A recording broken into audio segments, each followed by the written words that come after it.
This is It's a Mystery Podcast. Let us tell you a story.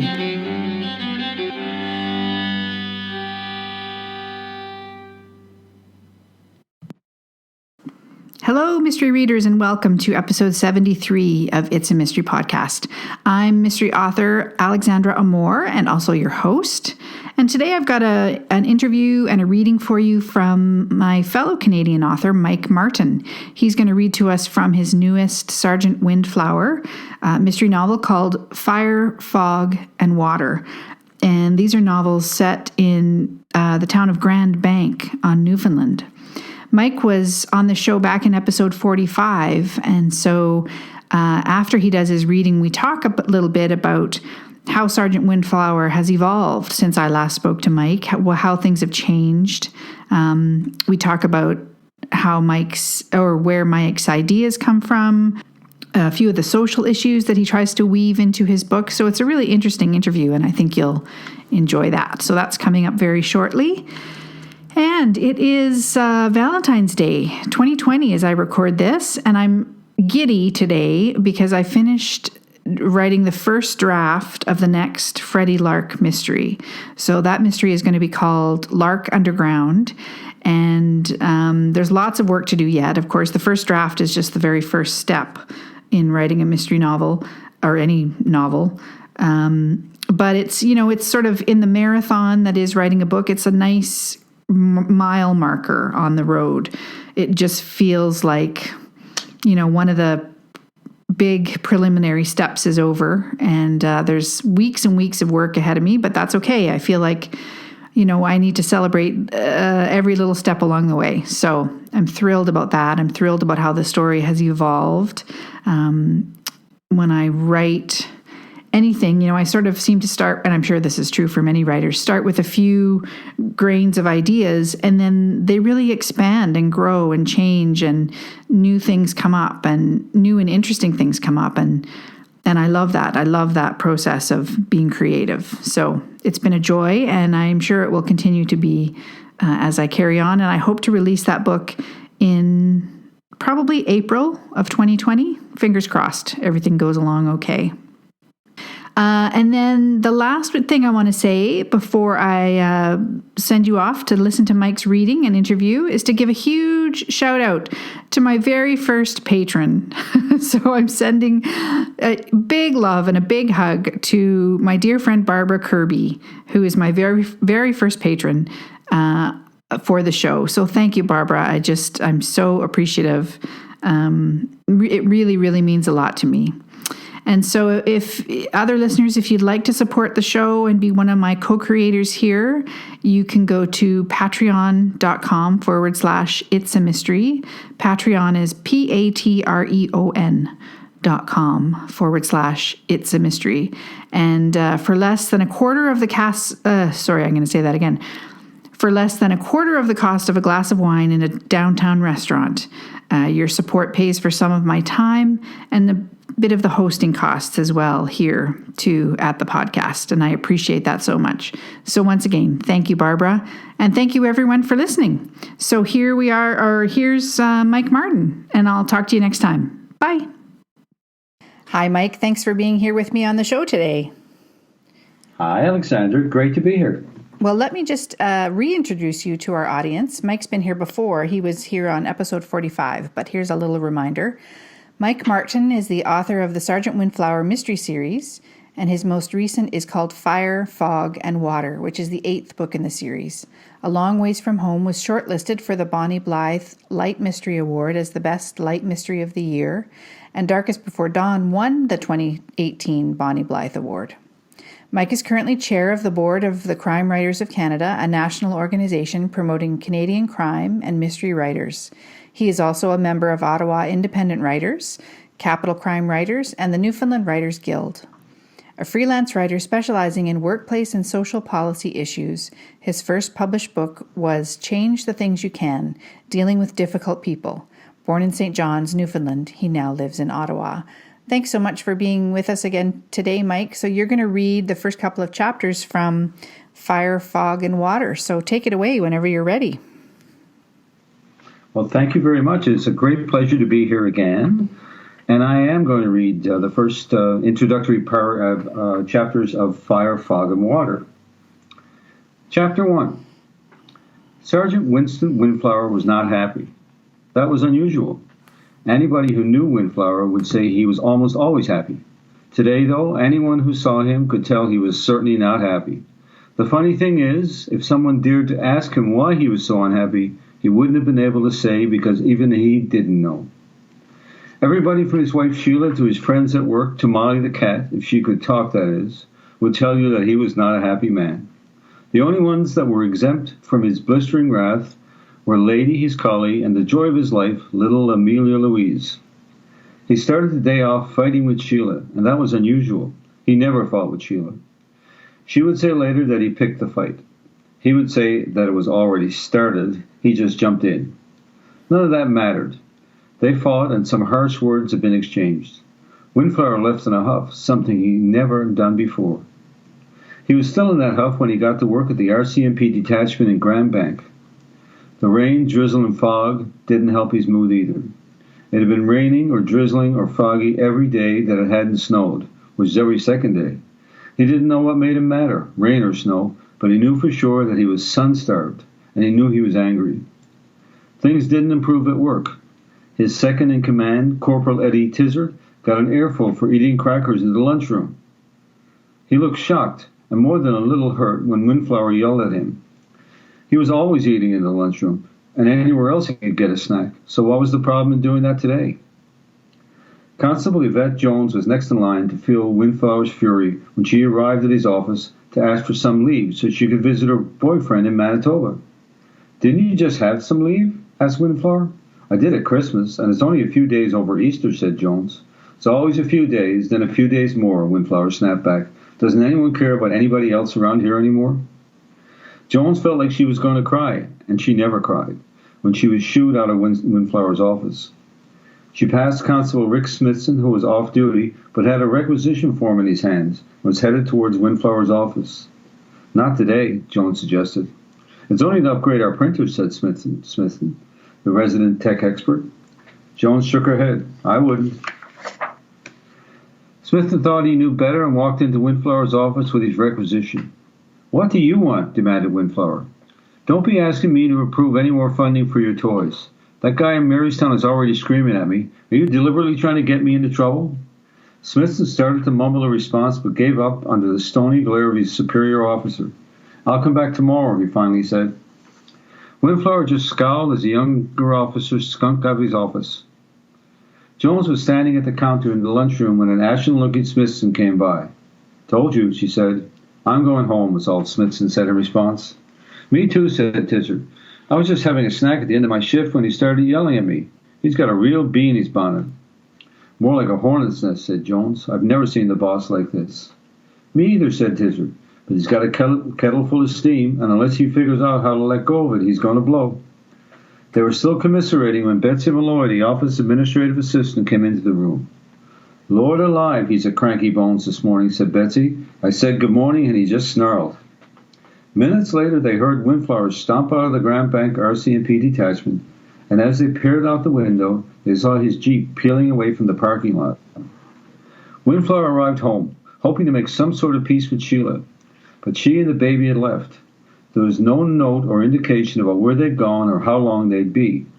Only Molly and Lady were left behind to greet him. He brushed off Molly, grabbed Lady, and threw the dog's leash into the back seat of his Jeep. Molly was highly miffed, but Lady was thrilled that she and her master were apparently going on an adventure. It wasn't an adventure for Windflower, though. All he knew was that he needed to get away from the other people and from his life, at least for a little while. The day was dark, gray, and foggy, with the rain clouds threatening to drop more miserable coral moisture on him and everyone else. At least it wasn't snowing, he thought, which was a definite possibility in the netherworld of March weather in Newfoundland.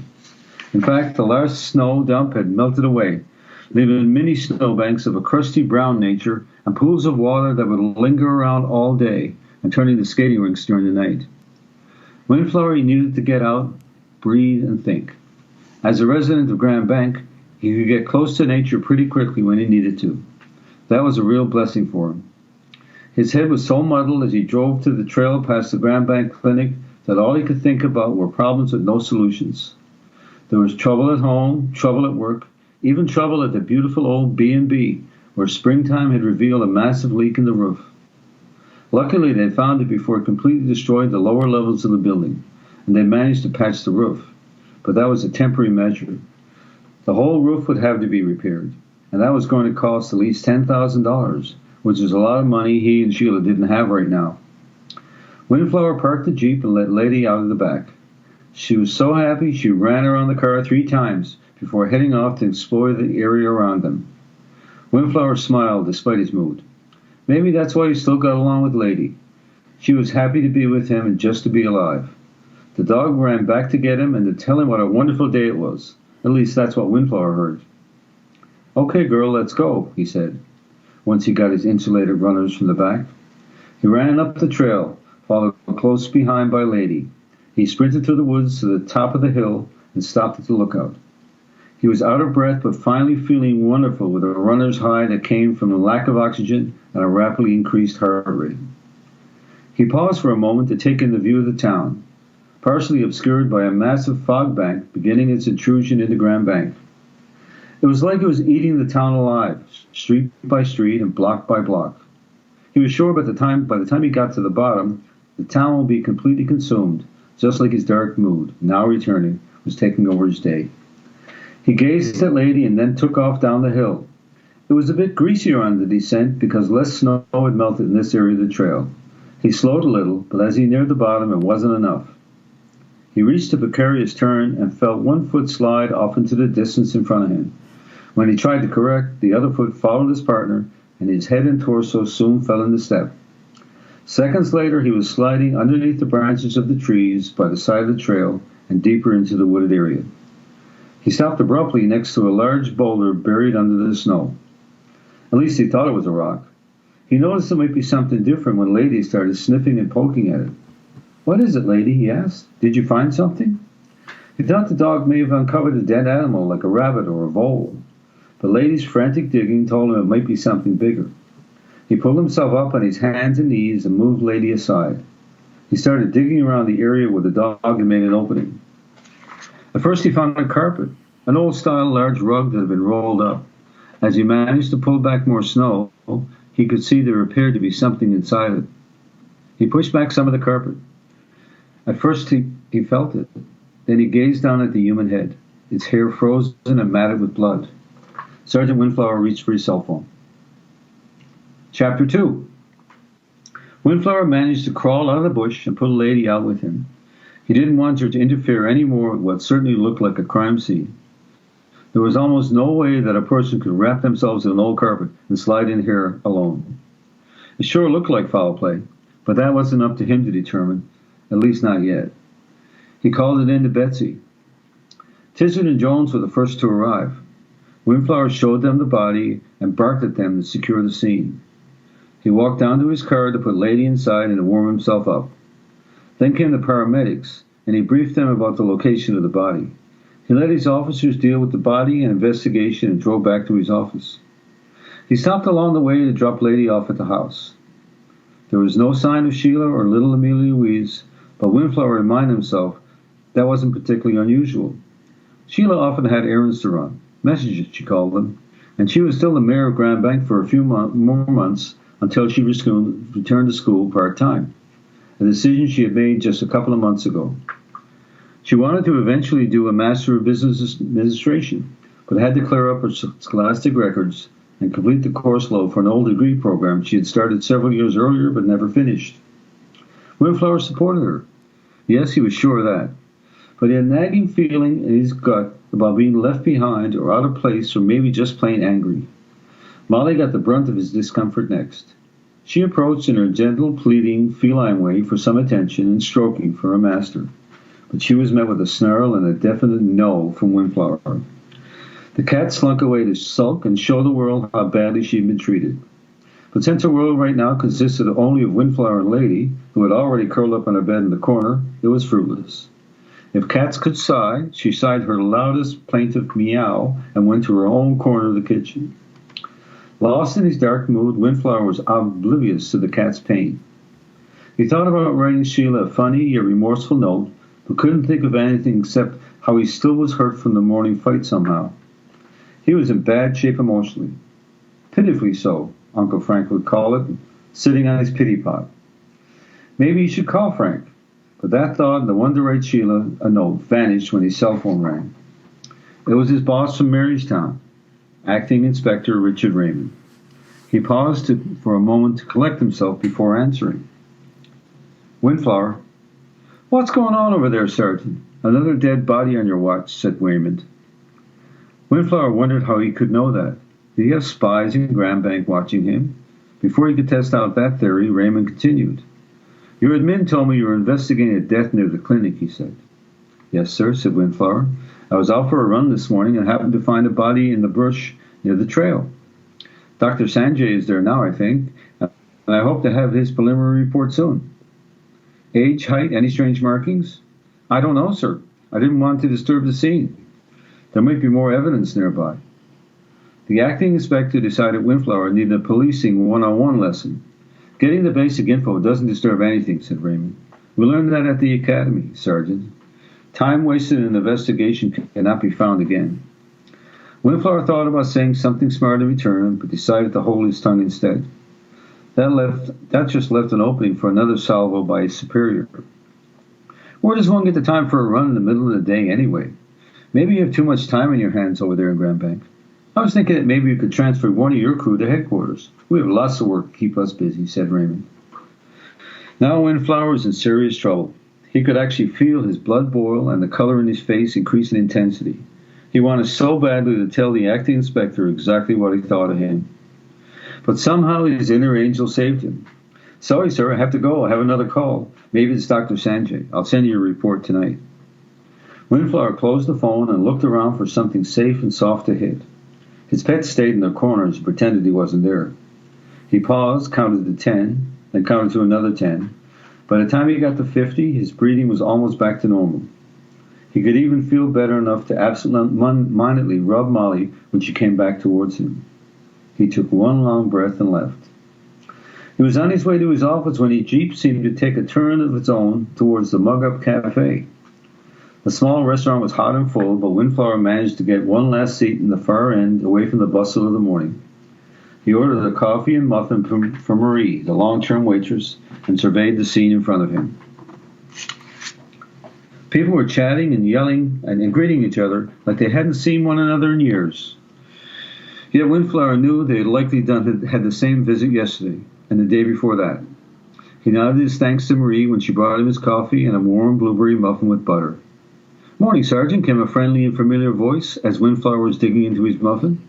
Good morning, Herb, said Windflower, greeting his friend and most recently his tutor in the magic and mystery of classical music.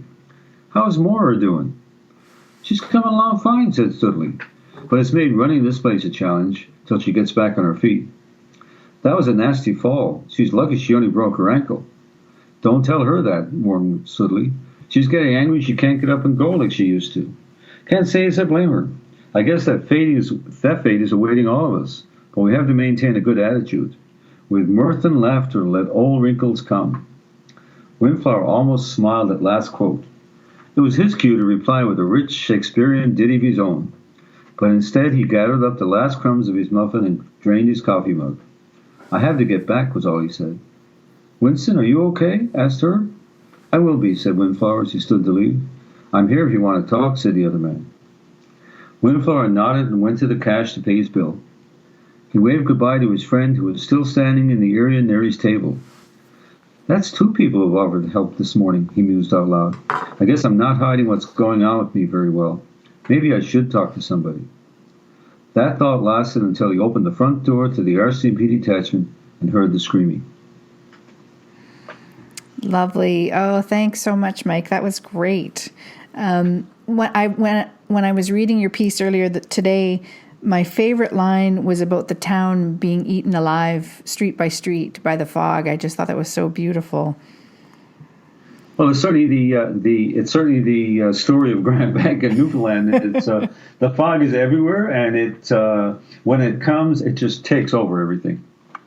Yeah, I can imagine. I've never been to Newfoundland, but I was thinking before our call that one of the greatest things about reading, and specifically mystery novels in this case, but just in general, is that we get to visit other places, and often places that we've never been. And it's such a joy for me as a Canadian, someone who's never been to Newfoundland, to be able to experience it through your books. So one of the questions I wanted to ask you, when we last spoke, you'd written 5 Windflower mysteries, and now this is number 8, Fire, Fog, and Water. So, and things have really changed. When we last spoke, Windflower, Sheila was his love interest, but now they're together officially and have a child. So can you tell me a bit about that evolution? Has that been easy for the Sergeant? I don't think it's easy for anybody to make the transition from being single and doing whatever you want to, being a father and a husband and having more responsibilities. And I think that's one of the challenges in Windflower's life is how does he make that shift? He loves being a dad and he loves his little girl, but we all know that it takes over your life, and that it's something else that you have to manage, and there's less time for yourself. Mm-hmm. And so he's working his way through all of that. The other thing that's going on is that he's been a Mountie for a long time now, and he's been in Grand Bank, and he's been lucky that he's been able to stay in Grand Bank for so long. Usually you get transferred around quite a bit more, but he's got some seniority and he's got some connections. He's managed to stay there. It's likely that they would ask him to go somewhere else at some point in the future. So that's sort of weighing on him. And also whether or not he wants to stay being a police officer. And, because it does bring another set of challenges to be a police officer and to have a family, because now you have people relying on you at home. Right. Yeah. And I imagine what must cross officers' mind is the danger, inherent. I mean, Canada's a pretty safe country, relatively speaking, but still things do happen when people are serving as officers of the peace, for sure. Yeah, and in one of the previous books, Eddie Tizard got shot, it's rare in Newfoundland, and not that common an occurrence across Canada, but it is there. It's more than not knowing what will happen. Not even though the risk is low. Tizard got shot quite seriously, and was in really danger because it's not very healthy to get shot, and so that is. That's there, and also there's other threats. I mean, they are first responders, so they have to be in dangerous situations, and they see a lot of things that they wouldn't want to see. Windflower in his early days was on traffic out in BC. And he says he'd never want to do traffic again, because once you see the horrific accidents and things that happen there, then that's trauma and also harmful to your psyche as well. Mm-hmm. Yes, yeah, exactly. And I imagine too, I mean, when one person is involved in the police force and then your partner isn't, that's a little tricky as well. I mean, Sheila's the mayor. She's finishing shortly, but she's probably got connections to Grand Bank, and if her partner gets transferred away, then there's kind of an obligation for her to go as well. Yeah, so I mean, it's a great life, but in the great life there's challenges, and there's no bad choices to make. They just have to make some decisions now, and you can feel that tension sort of coming every so often between Sheila and Winston, and mostly it's Windflower, because Sheila, it's her home in Grand Bank, and she has the stability, and she has the foundation of being there. He's still an outsider, even though he's been there now for 8 or 9 years. He's still an outsider, and so he's always trying to fit in or make himself accommodated to the place. So that becomes another challenge. Right, of course. And I was looking back at the transcript of our previous conversation, and you had touched on the fact that you really liked Sheila as a character, and that if there was anyone that you spun off from this series, it would be her. Have you thought about that anymore, or has that come up again? Well, Sheila continues to grow in terms of, she was the supportive wife for a number of years, but she also had her own life before Windflower, in that she ran the cafe. She had to deal with, her parents dying young and looking after herself, and then her husband died in an accident in Fort McMurray, and so she's had life experience, and so I could see Sheila being a series of her own. Although I have to say that the most likely person to have a series of his own is Eddie Tizzard. Okay. and in Fire, Fog, and Water, something happens. Not something terrible, something happens. And Eddie Tizzard is faced with a choice. And out of that, I can see Eddie Tizzard taking another path. Even though he's much younger and loves being a Mountie and is very enthusiastic about it. So I probably see Eddie Tizzard as having the potential to spin off, although Sheila is still a great character. Okay. Oh, interesting. All right. So, and another thing that we touched on when we spoke last time was the social issues that you weave into your books. And I wondered, without spoiling anything, can you touch on the social issues that might be coming up in Fire, Fog, and Water? In every one of the books, there's been a little tension around the role of women in the RCMP, and the fact that they're not always given the respect that they deserve, and there's some bad actors inside the RCMP. Now that's real. It's better, but it's improving, but it's still there. So that's an issue that comes up. I think it's come up in every one of the books, and also the other issue that's there is the drug addiction and opioid crisis. We see it most in big cities because we see the volume of overdoses that is just amazing and devastating. But in small rural communities, the damage that's done by addiction, and particularly opioids, is unbelievable. That it's widespread, and they don't have any resources to kind of deal with it. So that is another theme that comes through in Fire, Fog, and Water. Okay, yeah. I know from personal experience here on the west coast of Vancouver Island, there have been communities that have been just devastated by the opioid crisis.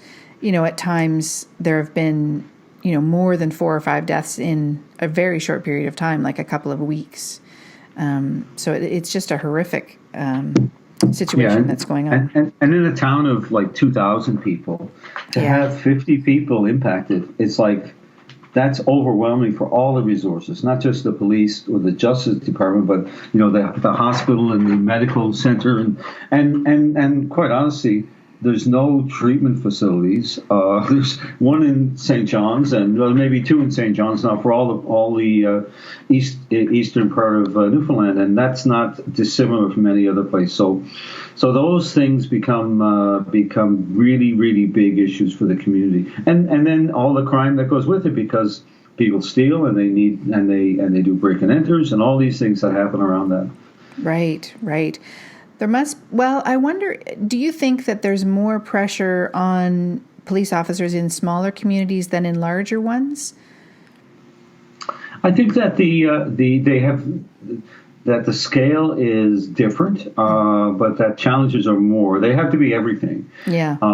In a small community, they only have a couple of officers. They have to provide a 24-hour service. They have to look after the highway, which takes like 3/4 of all their resources. And so what happens is they have no resources left for prevention or community outreach or all those things that sort of we see in Ottawa. We see police officers in schools as resource officers, or we see them doing events with community groups. They just don't have that time and people to do that. So that all falls apart. And so in some ways, it's the best life ever until something bad happens. Yeah. Right. Yeah. No, that's a good point. And I always like to ask authors where the ideas for your stories come from. Like, do you take things from news items that you see, other than the social issues that we've touched on, but the actual plot? How does that come about? I always find a place to begin, and it is often something that happens in the news, and some just news things will just sort of click with you. One story was about there was a visit by a group of outlaw bikers to Newfoundland one year, and they looked at setting up a base in central Newfoundland, and so that became an interesting point to start a story from. Mm-hmm. The story's not all about that, but it becomes a place to start. And once you get the place to start, I'm not a plotter, so I'm what they call a pantser, which is okay. I find a place to start, and then the characters come and start telling the story. Yeah. So, and I'm in the process now of writing the next book, and so I have a place to start. And then the characters come and they all start chattering away, and my job is to try to keep it all in order and write it down. Right. Yes. Yeah. And do you find that since you're pantsing, do you have to circle back at times to fix things that maybe have changed as you're writing? The amazing thing is that you always have to go back. I mean, I probably, by the time the book comes out, will have gone through 40 to 50 drafts. Mm-hmm. But I will go back after, for me, on the first run through, I'll do 10 chapters and go back and have a look. And I'll do another 10 and have a look. And so and I will take, I have added, a sort of a cheat sheet for the next issues that I want to cover, or things I don't want to forget. So I'll have one page that just has 9 or 10 items on it at the end of my draft. And that reminds me when I pick it up again, oh, yeah, okay, so I'll start there and move on. Mm-hmm. But in terms of going back, unless I've really screwed something up, and I may well, because I'm now into sort of 9 stories, and you can't get screwed up.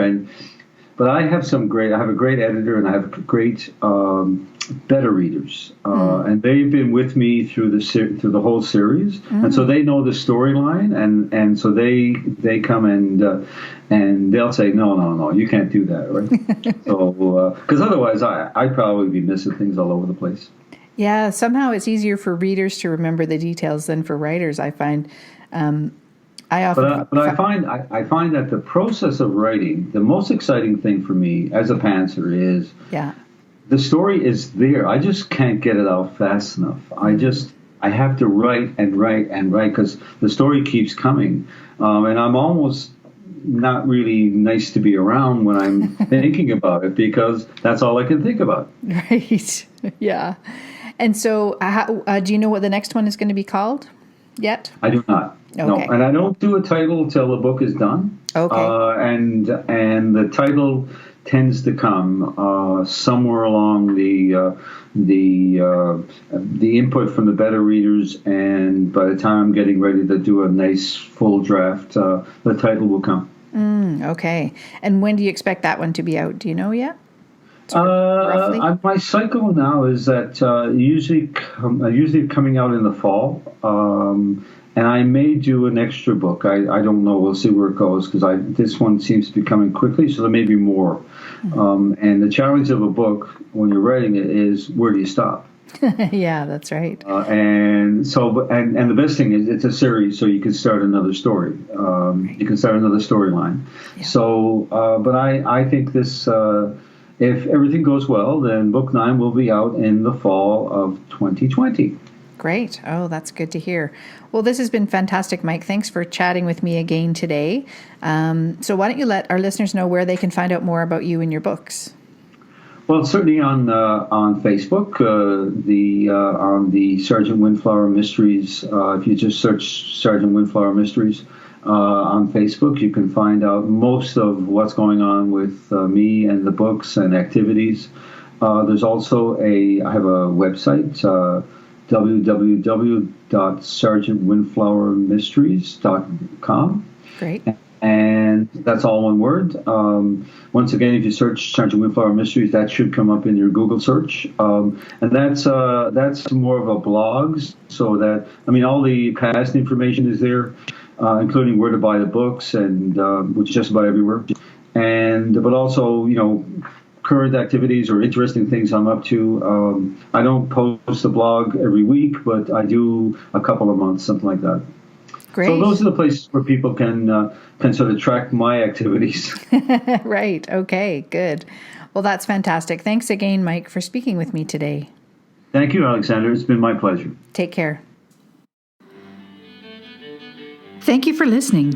You can always find episode show notes and links to the books mentioned on the show at itsamysterypodcast.com. While you're there, you can also grab your copies of 2 free mystery novellas by me, Alexandra Amor. Until next time, happy reading!